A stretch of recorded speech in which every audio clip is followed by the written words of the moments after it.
2004ஆம் ஆண்டு சுனாமியில் தமிழகம் மிக கடுமையாக பாதிக்கப்பட்டது. 2004இல் சுனாமியில் தமிழகத்தில் மட்டும் 6065 பேர் இறந்தார்கள்.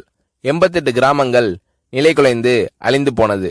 இந்த சூழ்நிலையில் அம்மா அவர்கள் எடுத்த நடவடிக்கையால் 10 கிராமங்களுக்கு ஒரு அமைச்சர், ஒரு IAS அதிகாரி, ஒரு PRO என்ற ஒரு குழுவை அமைத்து உலக வரலாற்றிலேயே இது போன்ற மீட்பு நடவடிக்கை இருந்திருக்காது என்ற அளவில் 3 நாளில் பாதிக்கப்பட்ட கிராமங்களுக்கு மின்சாரம் வழங்கப்பட்டது. குடிநீர் வசதி செய்து தரப்பட்டது. இந்த மின்னல் வேக நடவடிக்கையால் அப்போதிருந்த இந்திய ஜனாதிபதி அப்துல் கலாம் மற்றும் அமெரிக்காவின் முன்னாள் அதிபர் கிளின்டன் ஆகியோரின் பாராட்டுகளை அம்மாவின் அரசு பெற்றது. அழுத கண்களை துடைக்கும் கரம் கொண்டவர் அம்மா அவர்கள். ஆண்டவன் யாரோ ஒரு நபர் மூலமாக வருவார். தமிழ்நாட்டிற்கு கிடைத்த தெய்வம் அம்மா அவர்கள். சுனாமியில் பாதிக்கப்பட்டவர்களில் 40 பேருக்கு 2 குழந்தைகளும் சுனாமியில் இறந்து விடுகிறது. அந்த 40 பேரும் ஏற்கனவே கருத்தடை ஆபரேஷன் செய்திருக்கிறார்கள்.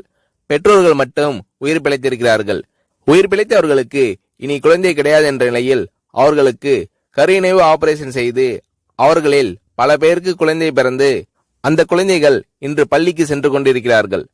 நாகப்பட்டினத்தில் அம்மா அவர்கள் மீனவர்களை சந்தித்த போது மீனவர்கள் கதறி அழுதார்கள்.